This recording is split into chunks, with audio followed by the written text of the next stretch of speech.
और नवरात्रे में भी देवी की आराधना का एक स्मरण का सुख है महाराज। ज्योत का विधान है, नवरात्रे में देवी की ज्योत लगती है, अखंड ज्योति लगती है, जवारे बुआए जाते हैं, कलश लगता है। ज्योत का भी विधान है। जिसके यहां दिया अखंड जलाया जाता है, अगर वो दिए की लो, दिए की बाती अगर दक्षिण दिशा की होती है तो उसके घर में साल भर में एक घात जरूर होती है।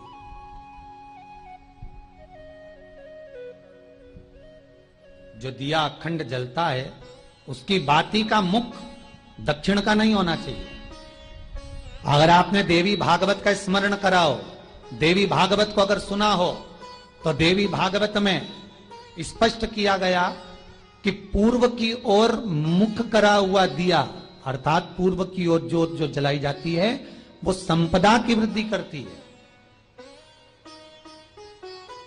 पश्चिम की ओर मुख कर कर जो ज्योत लगाई जाती है महाराज, वो वैभव को देती है। और उत्तर की ओर जो मुख कर कर ज्योत जलाई जाती है, उत्तर की ओर जो ज्योत का मुख रहता है वो आयु की वृद्धि करती है, घर में अकाल मौत को रोकती है।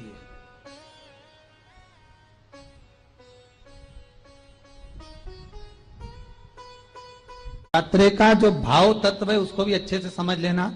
दक्षिण की ओर ज्योत ना लगाएं। अगर आपको लगाना है पूरब की लगाएं, पश्चिम की लगाएं या उत्तर की लगाएं। और जितने दिन महारानी जगदम्बा जगतधात्री दुर्गा भवानी, अब की बार माता जी घोड़े पर आई है।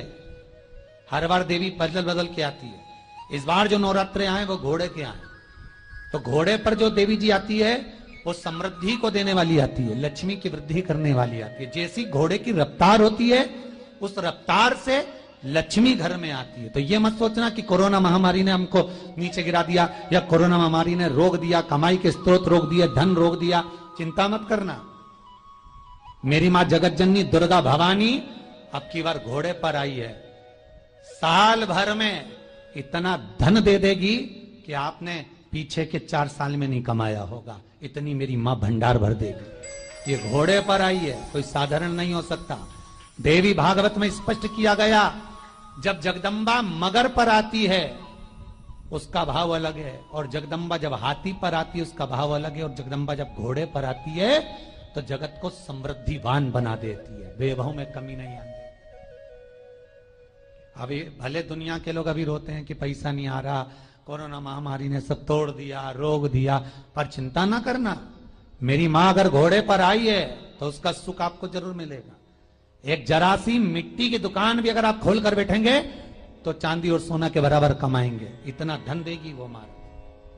साधारण नहीं है मेरी माता। तात्विक सुख का आनंद देने वाली, लाभ तत्व प्रदान करने। और नवरात्रि में भी अगर आपकी कोई कामना है, आपकी अगर इच्छा है, आपका मन है, तो जगत जननी की आराधना करो। पति और पत्नी में अगर क्लेश है तो जगदम्बा के मंदिर में मक्खन चढ़ाओ, प्रेम बढ़ जाएगा। आपको लगता है कि पति कोई अन्य स्त्री से लगा हुआ है या परिवार टूट रहा है, तलाक तक पहुंच गया है, तो माता के मंदिर में आप ध्वजा लगवाइए, उस ध्वजा पर मक्खन लगाकर लगवाइए, आपको लाभ मिलेगा। महाराज, यदि आपको लगता है कि बच्चे बहुत ज्यादा अपशब्द बोल रहे हैं, मुंह चला रहे हैं और प्रेम नहीं रख रहे, तो माता के मंदिर में लाल पुष्प, लाल चंदन और लाल चूड़ी मां को समर्पित करिए, प्रेम बढ़ेगा। बच्चा कभी आप जी से कम नहीं बोलेगा, प्रेम की भाषा निकलेगी मुंह से। मां जगतजननी की आराधना, जगदम्बा की उपासना। नवरात्रे में 9 दिन में से कोई एक दिन ऐसा ले लो जिस दिन कन्याओं का भोजन कराओ, साथ में उनको लाल चुनरी ओढ़ाओ या कोई लाल वस्त्र, लाल पूजन की सामग्री उनको दो, सुख मिलेगा, आनंद आएगा।